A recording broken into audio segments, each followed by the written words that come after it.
Nós tivemos a primeira aula, que foi sobre a missão, visão da nossa igreja e valores.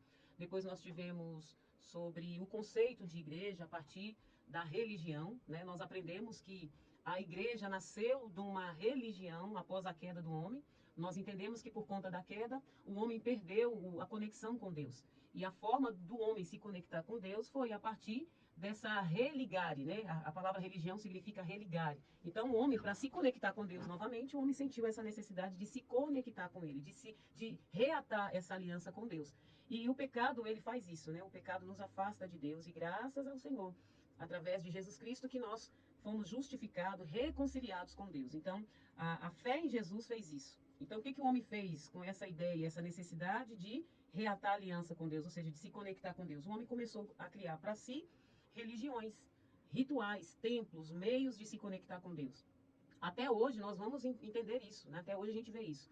O budismo, o hinduísmo, o catolicismo são religiões que foram criadas pelo homem com o intuito de se conectar com Deus. O cristianismo é uma religião onde nós identificamos o meio de nos conectarmos com Deus. Então, essa necessidade de se conectar com Deus de novo depois da queda é que fez com que o homem criasse rituais, cultos, e aí surgiu o quê? Os templos. E dos templos nasceu o que nós entendemos e conhecemos hoje sobre igreja. Então, existe a igreja instituição, que é o templo, ou seja, o ambiente, quatro paredes, e existe a igreja a partir do conceito bíblico, a partir da ideia de Cristo.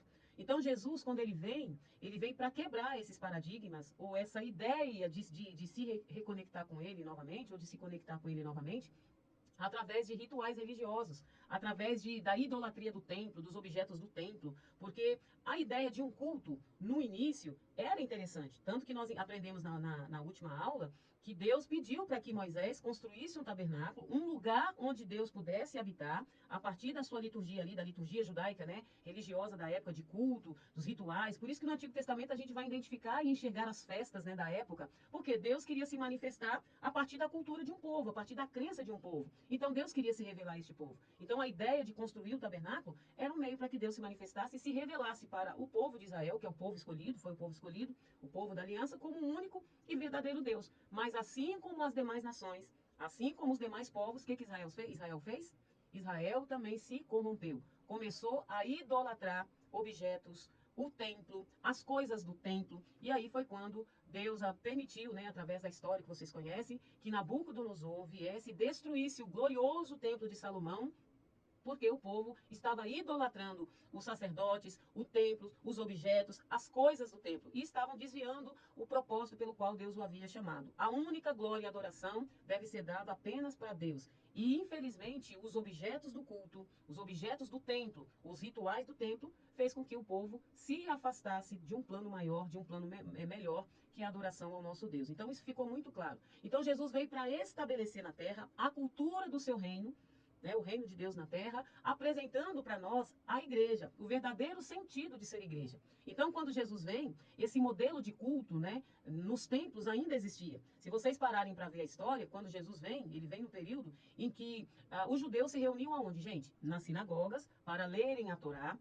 mas para as festas, que desde o Antigo Testamento era um ritual, era costume do povo, eles iam para o templo glorioso. Lembra do templo o templo de Salomão foi destruído, mas Herodes reergueu, né? Reconstruiu o templo novamente. Então, o povo ia para as festas, o povo ia para cumprir as liturgias do culto. E Jesus também participava dessa liturgia. Mas se vocês olharem os movimentos que Jesus já fazia, já para começar a romper com esses paradigmas religiosos de idolatria dos objetos do templo, das coisas, né, que tiravam o foco do propósito da revelação de Deus, o que Jesus começou a fazer? Movimentos. Primeiro, nas casas. Jesus estava nas calçadas, nas praças pregando. Por que Jesus estava fazendo isso? Jesus já queria quebrar com essa ideia da idolatria. Vocês lembram que eu comentei com vocês? Que quando Moisés ele sobe no monte, Deus fala para Moisés, vai até o monte que eu vou ali falar para você a lei de Deus, né? E Moisés, quando ele sobe ao monte, deixou Arão responsável lá embaixo pelo povo. E quando Moisés desce, o que o povo tinha feito? Vocês lembram? Quem sabe dizer o que o povo tinha feito para si, para adorar? Vocês não lembram, gente, da aula passada? Ah, não. Bezerro de ouro. Muito bem, pastor. O povo tinha feito para si. Tentou apertar, mas não deu tempo, né, Cidinha? O Leonardo chegou primeiro. Então, por quê? Por que o povo tinha feito um bezerro de ouro para adorar? Porque para o povo, essa conexão com Deus representava ter um objeto, algo palpável, a partir da crença deles fazia sentido para que eles se conectassem com Deus. Então, o povo construiu para si. Moisés ficou doido, porque o povo não tinha entendido nada, que na lei de Deus era diferente, que o propósito de Deus não era que o povo fizesse do templo ou dos objetos do templo as coisas como sendo mais importante do que o próprio Deus. E isso é tão verdadeiro que quando Jesus entra no templo e vê ali os cambistas negociando dentro da casa de Deus, o que Jesus faz? Jesus quebra tudo e fala: vocês estão fazendo da casa do meu pai um lugar de comércio. Então vocês percebem que Jesus ficou indignado, né, com essa postura ali do povo, e Jesus quebra tudo. Então vocês percebem que esse conceito, gente, de idolatria, né, de homens, a gente vê muito hoje. A gente vê hoje as pessoas indo para a igreja para idolatrar o pastor. A gente vê os pastores de muitas igrejas sendo o centro do culto, o centro das atenções, é o pregador, é o cantor. Então, a maioria das pessoas hoje, quando vão ao templo, eles vão com o propósito de receberem bênçãos para si e para idolatrar o pastor, o pregador, o cantor. Ah, é o grupo X que canta melhor do que o grupo Y. Então, essas picuinhas sempre existiram. Só que no movimento de Jesus, Jesus veio trazer um novo sentido de ser igreja. Então Jesus, ele começa a fazer esses movimentos nas casas, nas catacumbas. Jesus, ele rompeu com esses protocolos porque o propósito, o sentido de ser igreja vai além das quatro paredes de uma instituição evangélica, de uma instituição católica, de uma instituição budista, por exemplo. Então, Jesus ele já começou a fazer o movimento quando ele vem, né, para ressignificar ou trazer o significado, o verdadeiro sentido de ser igreja, quando ele começa então a fazer movimento nas praças, nas casas, quando Jesus começa a sentar com os leprosos, a curar os leprosos. Então Jesus vai quebrando com todos aqueles protocolos religiosos que a religião criou desde o Antigo Testamento, depois da queda do homem. Então vocês percebem que o verdadeiro sentido de ser igreja vai além do templo. Eu sou igreja a partir do conceito bíblico onde eu estiver. Se você estiver na sua casa, ali tem uma igreja, porque você está lá. Se eu estou numa praça falando de Cristo ou me conectando com pessoas, eu sou igreja. Então as pessoas, elas precisam olhar para mim, a Kelly, como alguém que reflete os valores e princípios da cultura do reino de Deus. Então, a ideia de templo como igreja, um lugar santo, um lugar de adoração, um lugar onde a gente presta reverência a Deus, vai além das quatro paredes. É claro que a igreja, os templos são necessários e importantes, porque é lá onde a gente se reúne e é lá que, através das liturgias de culto, a gente presta adoração e culto a Deus. Mas a igreja somos nós. E aí Jesus ele estipula o quê? Um modelo de igreja. Eu estou fazendo um resumão, tá, gente, das aulas passadas para a gente se conectar na aula de hoje. Jesus, então, ele faz, ele cria um modelo de igreja. A partir do discipulado, Jesus chama para si 12 discípulos, cada um com seus problemas, cada um com uma personalidade, cada um com o seu cada um.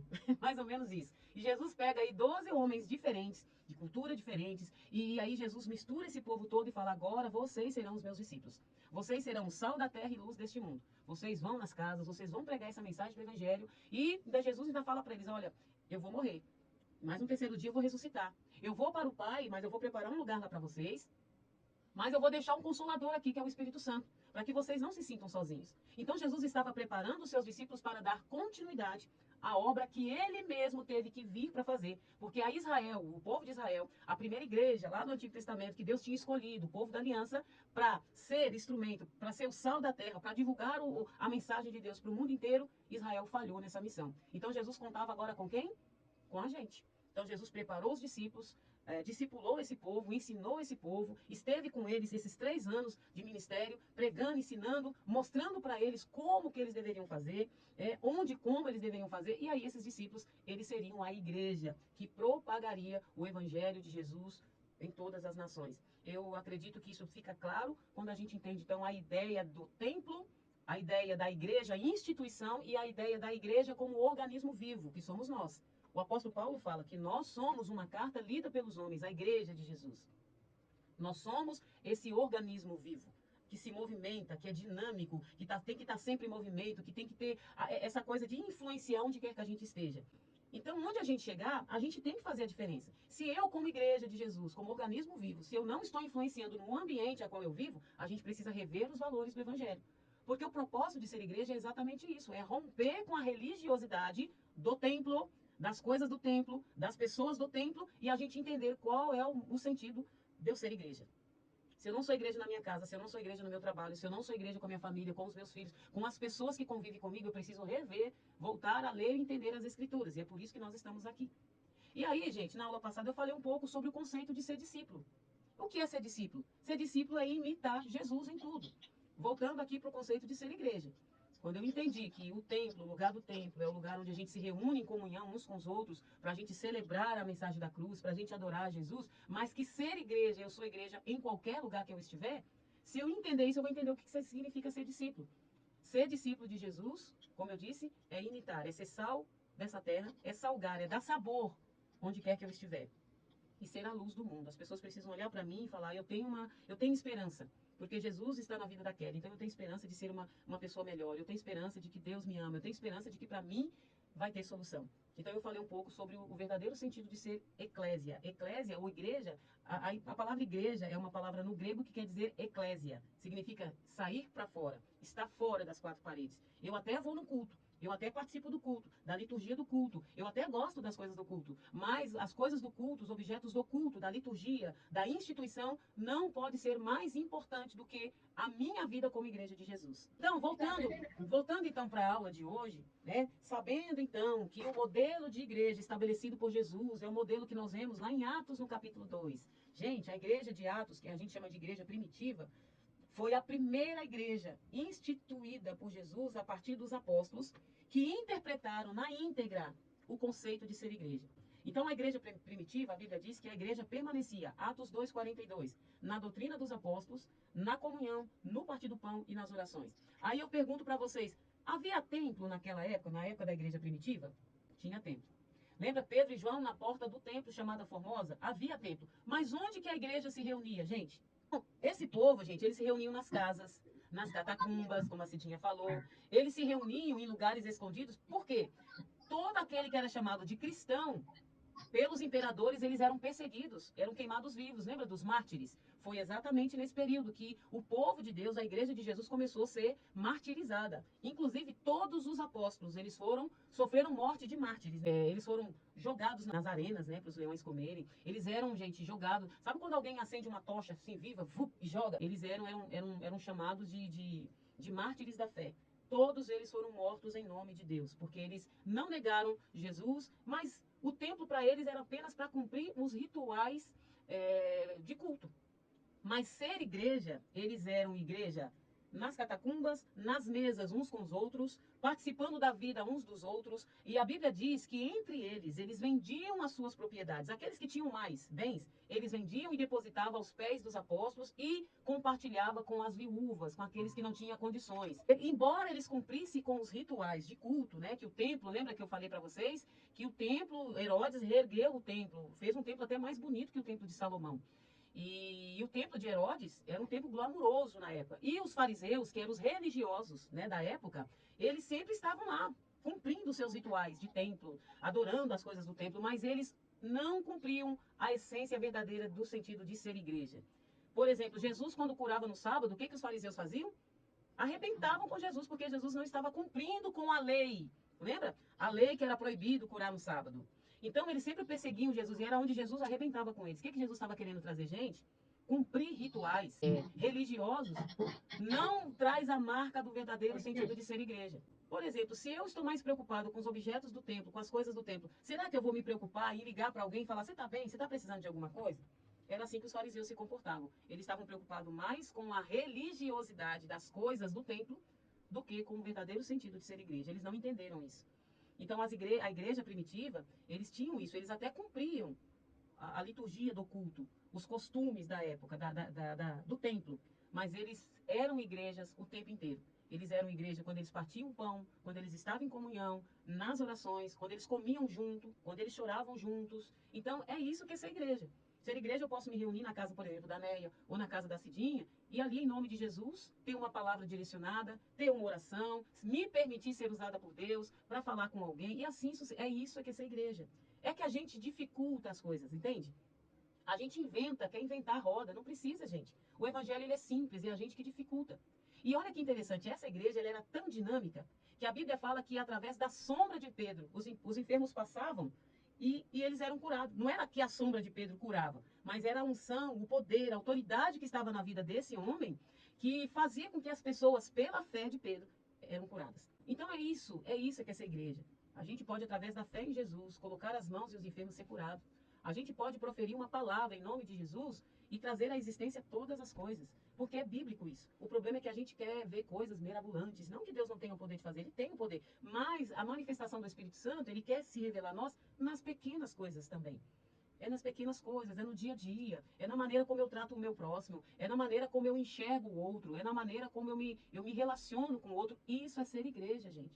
É isso. Será que nós estamos dispostos a morrer em nome de Jesus, pelo nome de Jesus, por a gente ser igreja, no modelo não religioso? Porque o modelo de reatal, de religar através dos templos, das coisas do templo, da adoração ao homem, aos sacerdotes, isso não é bíblico. A Bíblia chama isso de idolatria. Mas quando a gente entende que através de Cristo, ele ressignificou o sentido de ser igreja, que eu, como igreja, eu tenho que ser o sabor na minha casa, é o sal da terra. Eu tenho que ser o sabor onde quer que eu esteja. As pessoas precisam ver em mim um brilho diferente.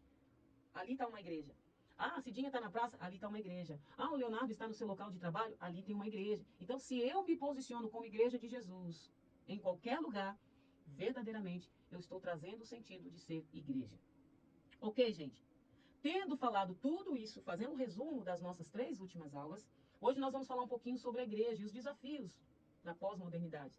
Né? A gente está vivendo hoje uma ideia de igreja bastante diferente do modelo estabelecido de Jesus como igreja. Entende? Então, a gente vai explorar quais são os desafios que a igreja de hoje enfrenta com relação às questões morais, sobre o relativismo, sobre o verdadeiro evangelho. Eu não sei se vocês acompanham, gente, mas eu acompanho aí algumas explicações e alguns conceitos, né, de algumas igrejas que não tem nada a ver com a igreja. Tem gente que está lá sacudindo um bumbum, desculpa com perdão da palavra lá, dançando para os orixás, para os demônios, e depois estão nos púlpitos das igrejas adorando a Deus, cantando louvores e dizendo que isso é ser igreja. Isso não é ser igreja. Ser igreja, eu tenho que me comportar e viver uma vida de acordo com os princípios e valores e cultura do reino de Deus. Se eu estou deixando de trazer esse movimento para onde eu estiver, isso não é ser igreja, é qualquer coisa menos igreja. Então, esse modelo de diferente, né, que vamos dizer assim, trouxe para nós um ciclo vicioso lá atrás, né, que é o pecado, que está enraizado em nós, que trouxe o orgulho, o egoísmo, e isso acaba nessa decadência moral, né, como a violência que eu coloquei aqui, a corrupção, a desintegração familiar. Então, a igreja, a gente precisa reafirmar a importância desse arrependimento e voltar-se a Jesus com humildade e obediência a Deus. Então, nós vamos falar um pouquinho hoje sobre a ascensão dos pensamentos modernos. Vale lembrar que eu estou trazendo história aqui para vocês, tá? Depois da igreja primitiva, nós vamos ver que Constantino, que foi o último imperador da época, ele diz que se converteu ao cristianismo e foi através do imperador Constantino que houve essa mistura da doutrina apostólica, da fé que nós cremos, com os costumes pagãos. Foi daí que surgiu, então, a adoração a imagens, a escultura, e nasceu, então, o catolicismo medieval.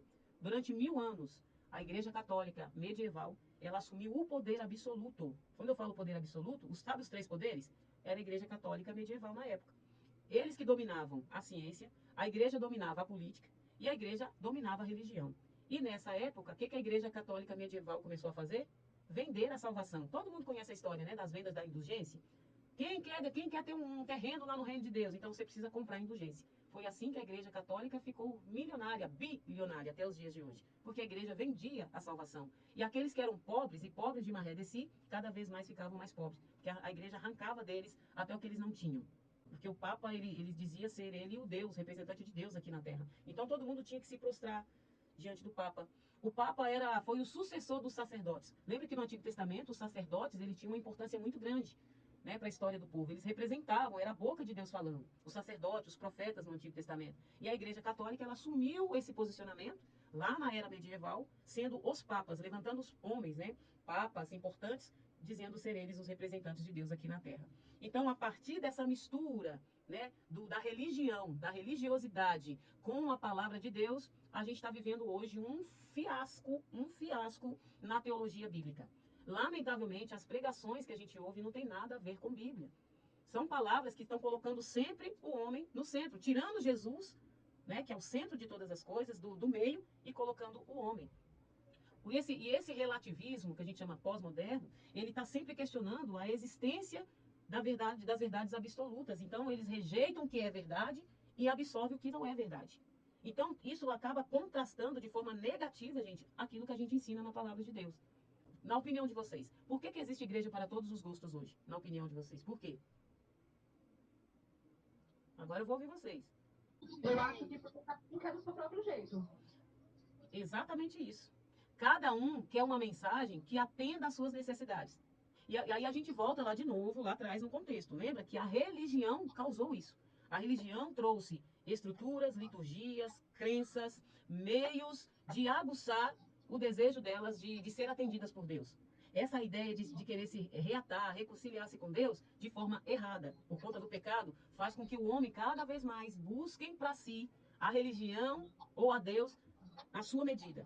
Ou seja, eu quero Deus desde que me atenda. Eu quero Deus desde que seja do meu jeito. Eu quero Deus desde que eu tenha que fazer do jeito que eu acho que tem que fazer. Vocês estão entendendo? Então, o relativismo que coloca que o certo é errado e o errado é certo, faz essa coisa hoje dentro das igrejas.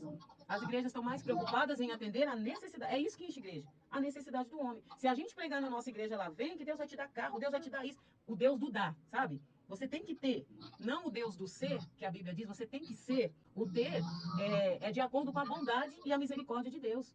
Porque a Bíblia diz que se ele cuida tão bem das aves do céu, imagina de nós. Então ele cuida do dia de hoje para nós. Amanhã pertence a ele. Mas o problema é que as mensagens que têm sido pregadas por aí é que você tem que ir para a igreja, porque senão você não vai ter. Ah, você tem que, porque é sempre para ter, é barganha, aquele Deus de barganha que não é bíblico.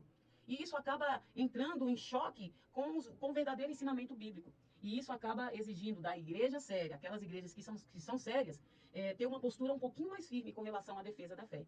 Então, a igreja séria hoje, que realmente quer trazer um povo para conhecer Jesus na intimidade, um Jesus de verdade, um Jesus bíblico, prefere abrir mão de uma igreja lotada, de uma igreja cheia, mas de uma igreja que realmente conhece Jesus. Então, os pastores dessas igrejas sérias, o compromisso deles é com a palavra. Doa quem doer, aceite ou não, queira ou não, a palavra tem que ser pregada nua e crua. É aquilo e pronto. Agora, essas igrejas que estão hiperlotadas são igrejas que estão trazendo o homem para o centro. Olha, você é isso, aguçando o ego do homem. Nós somos pecadores. Né? Nós não somos dignos da misericórdia de Deus. Foi a bondade dele que nos alcançou. É por isso que não há arrependimento nos corações. Hoje você vê os cultos, as igrejas lotadas, mas a gente não vê pessoas arrependidas. E arrependimento, gente, é mudança disso aqui, ó. Virou a chave. Sabe? A metanoia, então nós vamos estudar sobre isso. A metanoia é essa chave, é mudança de mente. Significa, Deus, ó, tô morrendo para mim e tô nascendo para o Senhor. A metanoia é qual que é a vontade de Deus para mim? Qual que é o propósito de Deus para mim? Não é, ai Senhor, eu vou te servir desde que o Senhor me dê isso. Olha, eu vou te buscar desde que o Senhor me atenda nisso. Ou seja, é um Deus de barganha. Isso não é evangelho. Isso não é bíblico. Então a gente está vendo o evangeliquez da religiosidade, onde o templo, o homem, as coisas, os desejos, as vontades do homem está sendo colocado no centro e isso está sendo pregado como verdade. E a palavra de Deus, que ela é simples, mas poderosa, está sendo deixado de lado. Então por isso que igrejas sérias, igrejas bíblicas, está tendo aí um grande desafio pela frente. Esse é um dos maiores desafios para nós, igrejas hoje, igreja séria, uma igreja cristocêntrica, que quer reatar os valores do reino para os dias de hoje. Esse tem sido o maior desafio. Porque essa igreja ela é chamada a não se conformar. Romanos capítulo 2, 12. O que o apóstolo Paulo diz lá? Não se amoldem ao padrão deste mundo, mas transformar-se pela renovação da sua mente, Olha o que Paulo está falando para para a que igreja. sejam capazes de experimentar e comprovar a boa e agradável e perfeita vontade de Deus. Olha o que Paulo está dizendo para a igreja, gente. Essa mensagem, o apóstolo Paulo está falando para a igreja em Roma, que estava dentro de uma estrutura igual a nossa, dogmática, filosófica, uma sociedade totalmente corrompida com os valores das coisas de Deus. E a igreja de hoje, a igreja da modernidade, tá, gente? Estou falando da igreja contemporânea hoje, tá? Essa igreja está se amoldando aos costumes e padrões da sociedade. Sim ou não? Alguém tem dúvida disso? Ao invés da igreja, lembra que quando eu expliquei para vocês que a proposta, o verdadeiro sentido de ser igreja, que Jesus veio trazer, e que a igreja primitiva é um modelo para nós, foi que a igreja deve ser o sal. Ou seja, o sal não dá sabor à comida. Imagina uma comida sem sal. Tem gosto? Não tem gosto. Então, se a igreja não dá sabor, não salgar este mundo, a sociedade vai salgar a igreja. Então, os valores invertidos deste mundo, os padrões do mundo, está corrompendo a igreja de Jesus. E aqui Paulo está dizendo, olha, não se conformem, não vivam como as pessoas deste mundo, mas deixe que Deus Que Deus as transforme por meio de uma completa mudança de mente. É a mudança, a metanoia. Opa, peraí.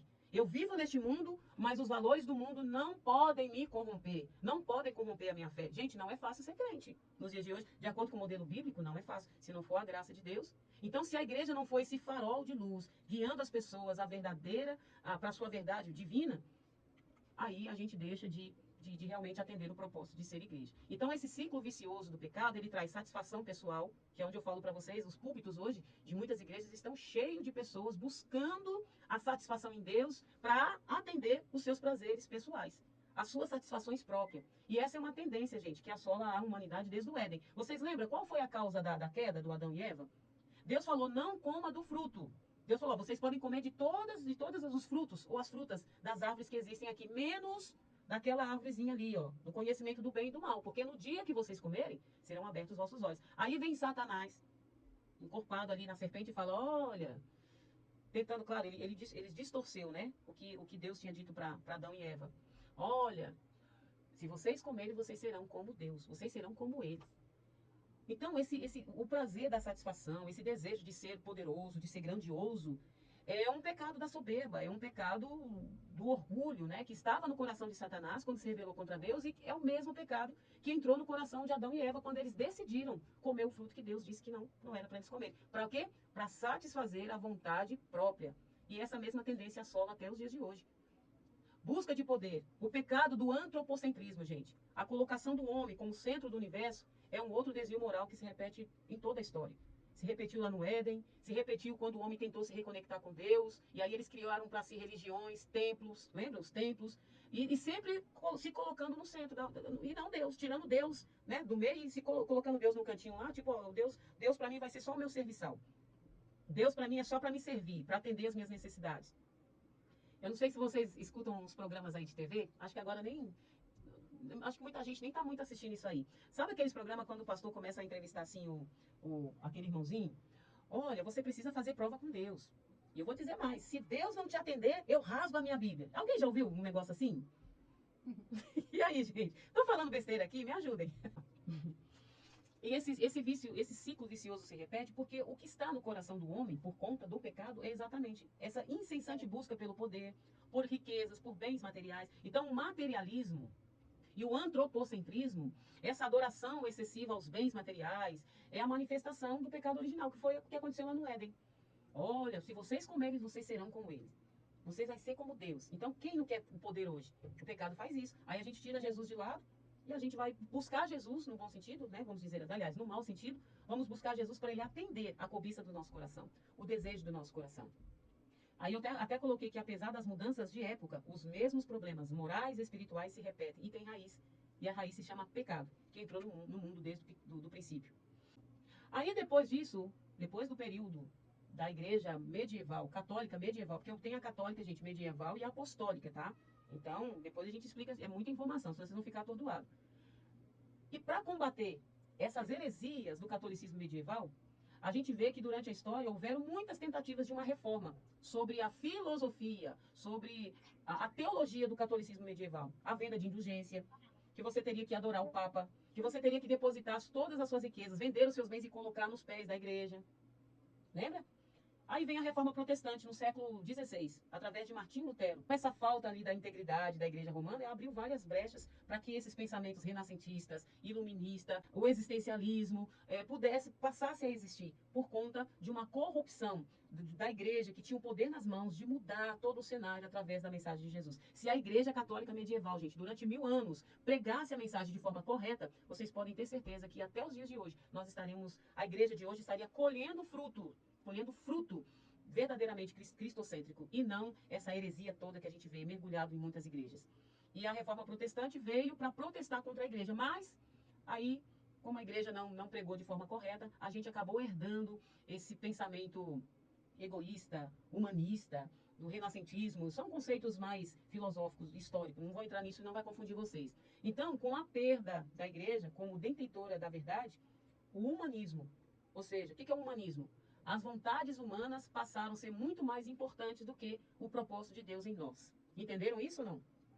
Como a Igreja Católica, eu vou repetir, como a Igreja Católica medieval No período que ela substituiu a igreja primitiva, digamos assim, que através da igreja primitiva nasceu o catolicismo medieval, a igreja tinha o poder de deter a verdade. A igreja se corrompeu com os padrões e os valores do mundo porque a igreja queria se beneficiar da fé.